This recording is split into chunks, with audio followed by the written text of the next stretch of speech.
So we are at this moment in our ritual. The Sabbath Queen is in the house, yes? Yes. Take a look at someone's face who's sitting next to you or behind or in front of you or across the room. Catch someone's eyes and focus online, screen to screen. Does your face feel a little softer than an hour ago? Does your voice feel a little hoarser, a little more live perhaps? We're here to teach ourselves how to rise and how to be proud. I want to talk about that tonight for this Pride Shabbat. So there's a slide I'm going to invite Maria to get us with, and this is from yesterday, friends. In Jerusalem last night and yesterday, Jerusalem Pride March, where thousands marched for pride and liberation. Yes, in the middle of this war. The president of Israel for the first time showed up. A lot of people that I know were there. It's more of a rally than a party parade. It's always been. There were some arrests of those who protested both for pride and to end the war. A friend of mine was there and texted me this morning, said, look, I was with a rainbow flag in one hand and the Stop the War slogan in the other, and I was detained but not arrested. It was a mix of pride and shame, he wrote. Pride because of progress. Yes, here we are, his words, out and loud in the holy city with a rainbow kippah on. But shame for what is going on in Gaza, not in our name. So that's what's going on in my heart and in maybe our hearts at this moment, in this complicated moment where shame and pride go hand in hand right now, along with so many other complex and conflicting feelings and emotions.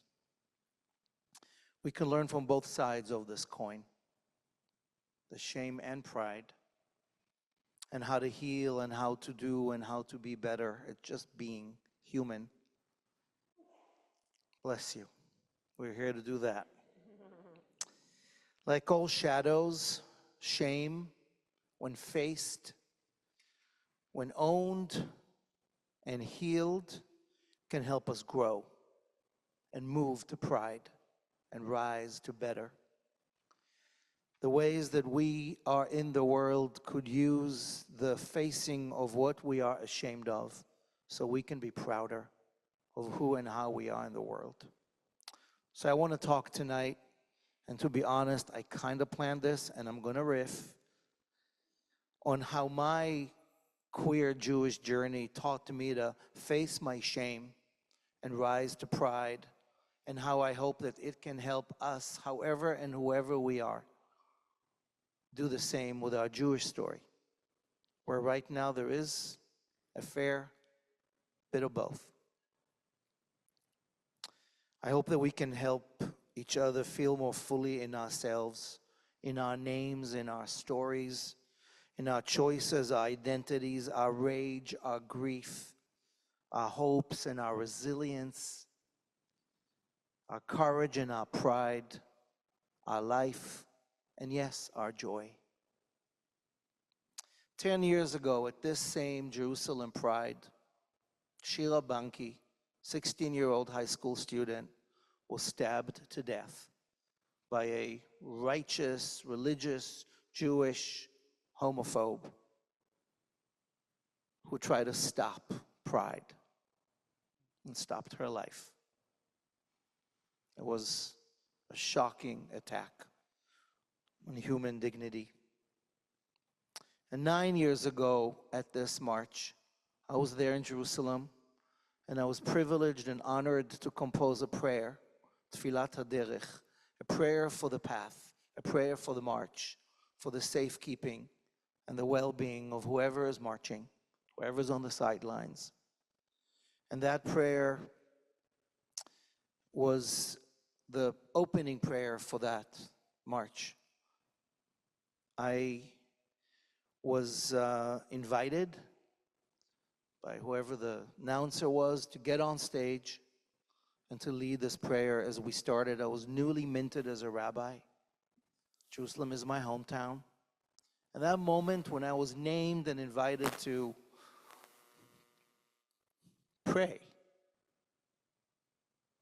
to open that parade with a heartbreak a year after her murder and pray for peace with this prayer that I wrote is one of the milestones in my own journey, in which I own the shame that I grew up with. And I found a way to find my pride as a queer man, just standing up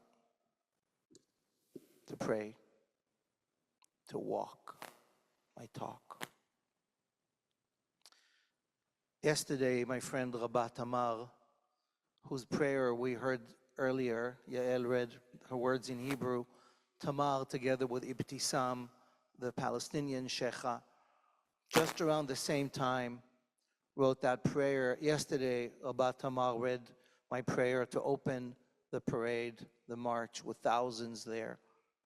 Jews and Muslims, Christians, Israelis, Palestinians, tourists, locals, religious, secular, queer, other, allies.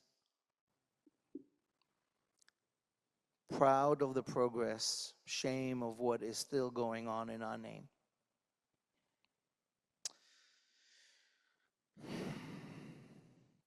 I am the Jew I am, the human I am, the rabbi I am, the gay bio dad I am, the artist, the storyteller, troublemaker, all the things because of my gay wound, because of my shame.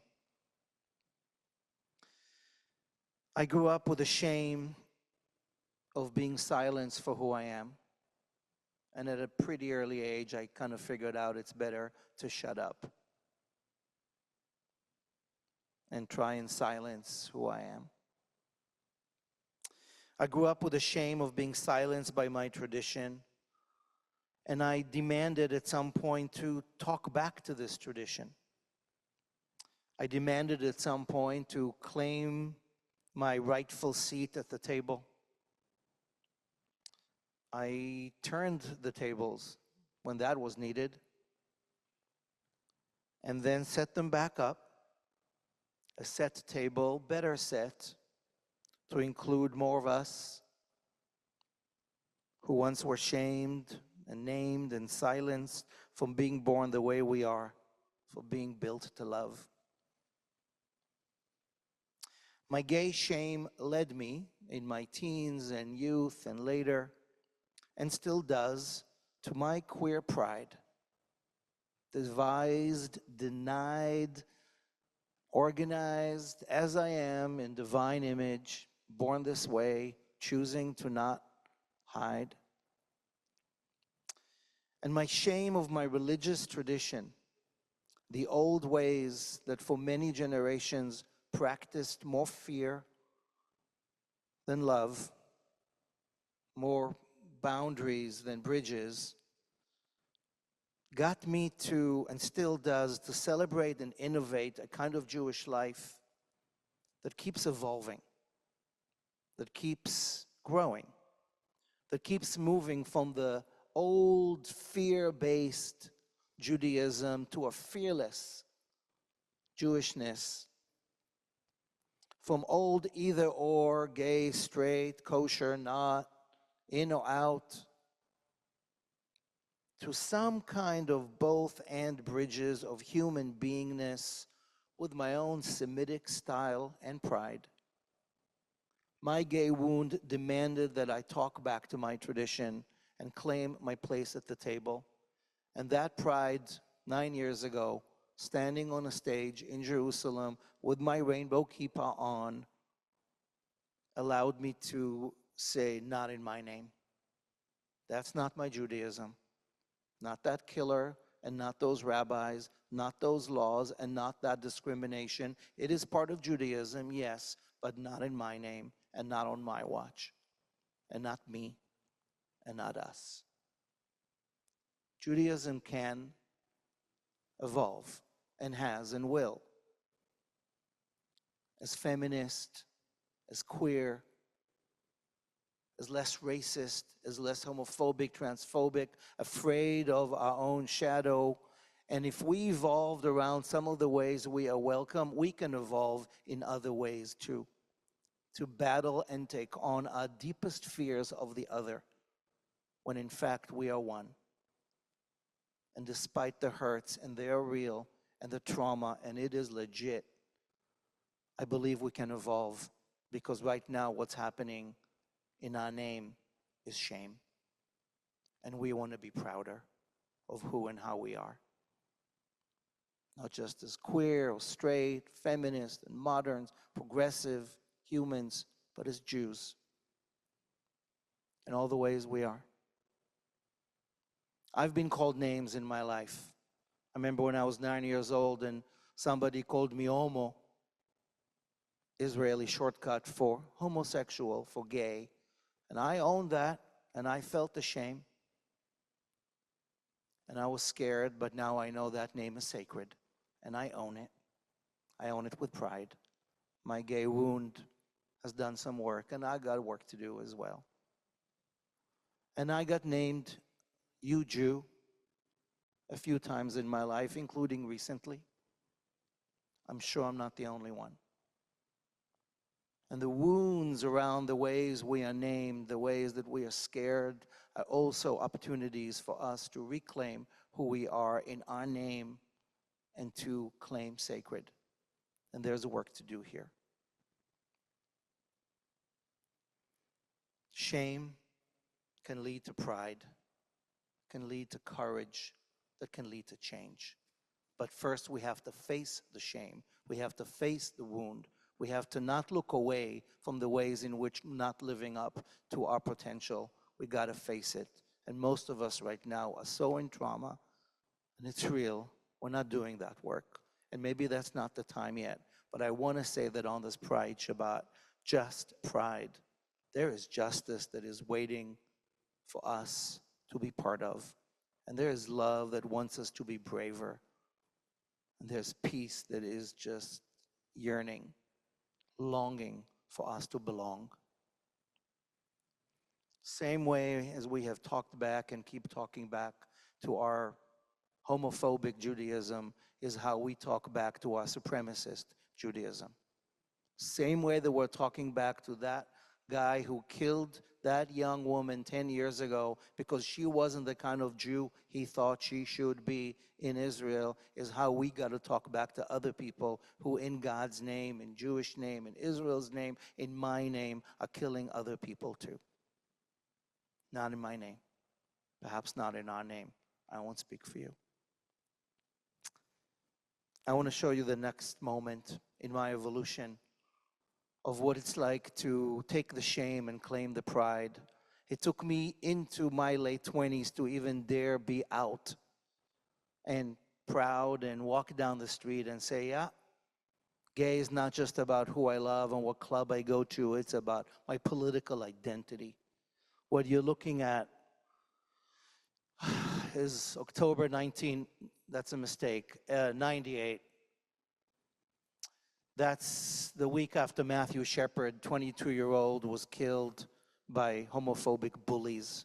I had just arrived in New York months earlier. And a bunch of my queer friends gathered, and maybe some of you were there, to walk in protest down Fifth Avenue. And that rally, that vigil, turned into a loud protest, and there were arrests. That was the first time in my life. I was in my late 20s, a few years older than Matthew. I was angry and so sad. And we chanted, I don't remember what, but it was pride. And it was wounds that turned into a protest. My pride became political, not in my name, not in my watch, not this way. And that gave me the ability to protest, to walk down Fifth Avenue and scream and rage and know that this is not just about the party of being, privileged to be gay in the late 1990s. There's work to do for me and for everybody else. We keep coming out.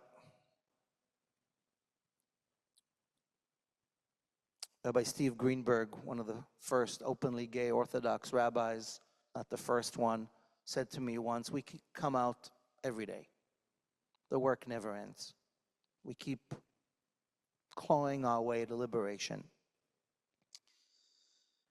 And so that night in New York City, I talked back to those bullies who named me names, and I came out in a way that I still remember and I still use to remind me of the work we have to do. Not just as a queer man, a privileged gay man in this moment, but the way so many of us were rejected for so many ways in this beautiful and cruel world. The work we have to do. Not in my name.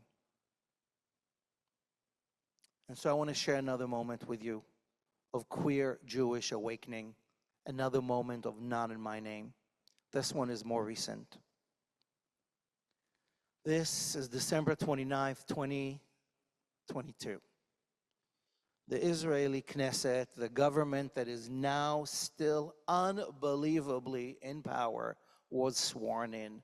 Netanyahu's racist, supremacist coalition with people who were once so on the sidelines of Israeli society, none of us believed they would be in the government, let alone in the cabinet. And so a bunch of us went to protest on the day of that swearing in, the very end of 2022. And this is one of the signs. There were many. There was a heavy queer contingency there. We didn't even know how bad it's going to be. We just knew it can't get, I don't know. We just knew we had to be there. And it was a powerful protest. There were maybe hundreds, I don't think more. And as I drove away to go teach somewhere, I turned the radio on. And I heard the speech that Amir Ohana, the first openly gay speaker of the Knesset, sworn in that day, and Netanyahu, Likud man, gave at the Knesset, thanking his husband, acknowledging with a blessing the privilege of being an openly gay man as the first speaker of the Knesset, and I don't like his politics, to say the least. And I was sitting in the car and weeping because my pride and shame, not in my name. I mean, here's Amir Ohana, an openly gay speaker of the Knesset. We worked for this. But this, you, with this hatred that I know now, what I didn't know then, how bad it's going to be.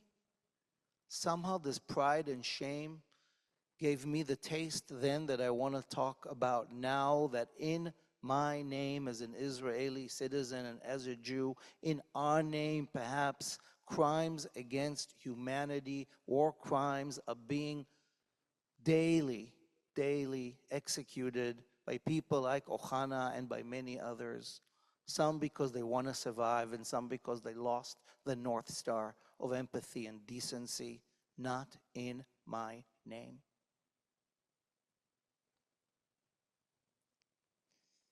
We carry old fears. We carry old traumas. If you are Jewish in this room, and not all of us are, if you're watching us online, our bones know what it's like to be named. We know slurs when we hear them. We know attacks when they come. And whether we are queer or human, Jewish, other, we know what it's like to be on the defense, and we know what it's like to find a way to hide. Here I am in 2025, so privileged to not have to hide the fact that this is who I love, and this is who I am, and this is my religion, and this is my path, and yet I'm being named and blamed and shamed for some of the ways my people are behaving in the world right now. And I know I'm not the only one. And what I want to say tonight is, just as shame, my gay wound, helped me talk back to the tradition to demand my seat at the table with dignity and equity, equality, so it is that we must talk back to the Judaism that has got us to this place where we have lost some of our humanity. And we've become an either or instead of both and, where we are not breathing the same air and watching the same news, and we have gotten into a place of great harm and blame and shame. That's not the Judaism that I want to be part of, that I believe in, that I come from. This is not in my name. There's homophobia, racism, misogyny, transphobia, fear and hatred in our tradition. We inherited that fair and square. It's old, but that's only part of the story. That is only part of who we are. We got a wound. We got to face it. We got to own it. We got to transform it, because that's how shame and blame get to be transformed. That's how we rise and how we ride to pride. We have to first face where it hurts so we can be part of the healing, which might not be happening right now because we're in the middle of it. But I'm planting these seeds tonight because on this Pride Shabbat in 2025, while so many hearts are hurting, while the pride and shame hand in hand is confusing us, while Jews are being attacked, Palestinians are being killed, while we are fighting wars online and in trenches, that could be an either or game of the old wounds, or this can be an opportunity for long range healing, to turn the shame from blame to healing and pride, so that we do not have to walk this talk in our name.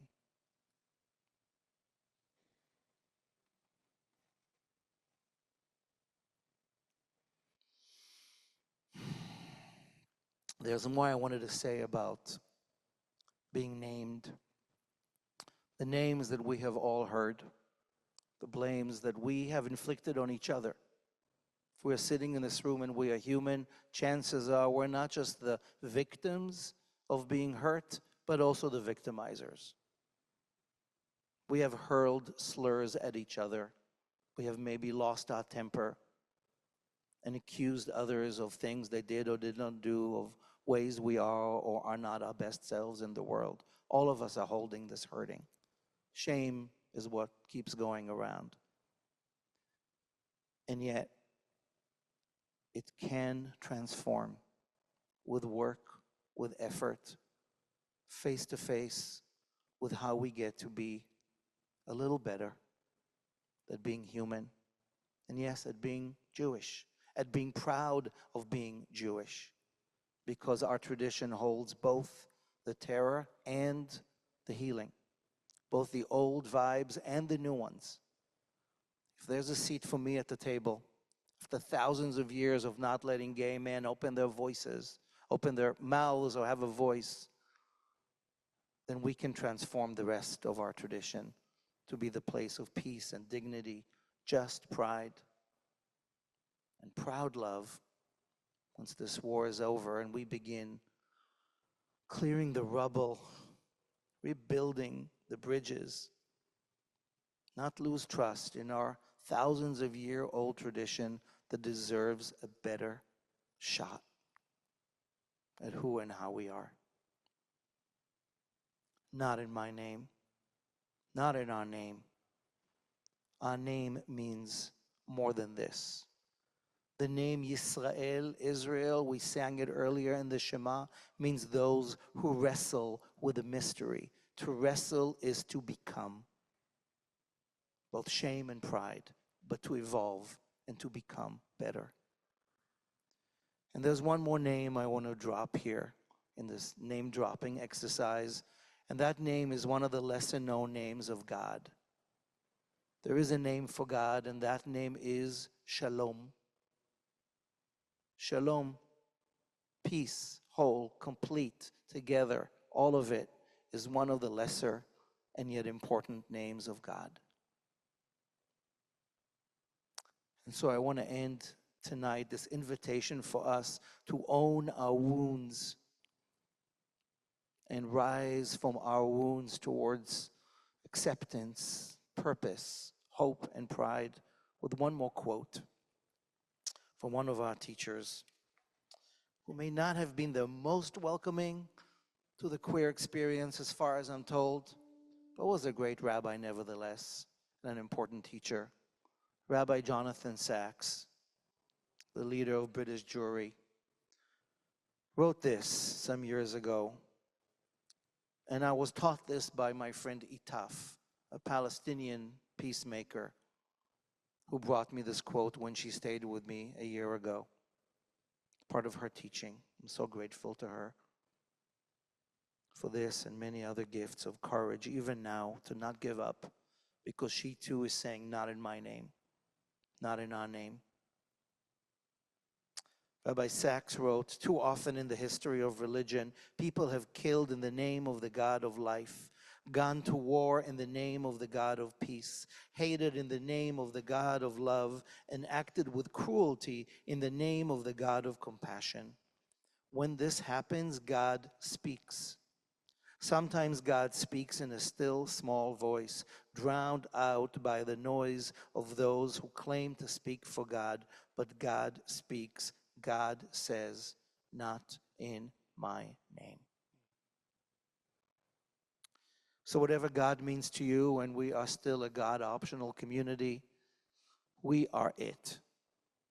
And we, on this Pride Shabbat, in the middle of this awful conflict, we carry both our shame and guilt and confusion and chaos and hurt and hope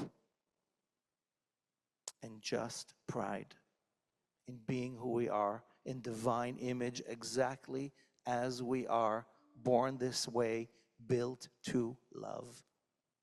That is, for me, the Jewish journey. And I would not be here had it not been my gift of being born the queer man that I am, to challenge my tradition, to challenge the assumption, to carve my path, to demand a place at the table for me and for all of us. And I believe that's the only way for our Jewish way to grow, for peace and justice, for hope and healing for every single one of us. For shame to heal, it must become again and again part of our pride. To name our shame is to begin repair and to begin our reckoning with pride and purpose. That's our work tonight and this Pride Month and always. Join me, please, in hoping, in praying that peace will prevail, that justice will rise from the rubble, that we will sing proud and loud as we rise, reclaim the best in our human, Jewish, queer selves, whoever and however we are together. Let love in our name. In our name, let love in and fear less. And let us rise inside. No, you don't have to go anywhere. Let's rise inside. Let's raise our voices, but thank you for being obedient. Let's rise, friends, from the rubble on this Pride. We have so much sacred work to do. And it's good to laugh among the tears. We're going to sing this hymn that Batya Levine taught us, because this Pride, for peace, we need to rise. I think we've earned the blessing that those candles are waxing on our tablecloth. Shabbat Shalom. Shabbat Shalom. May this be a Shabbat of peace and pride.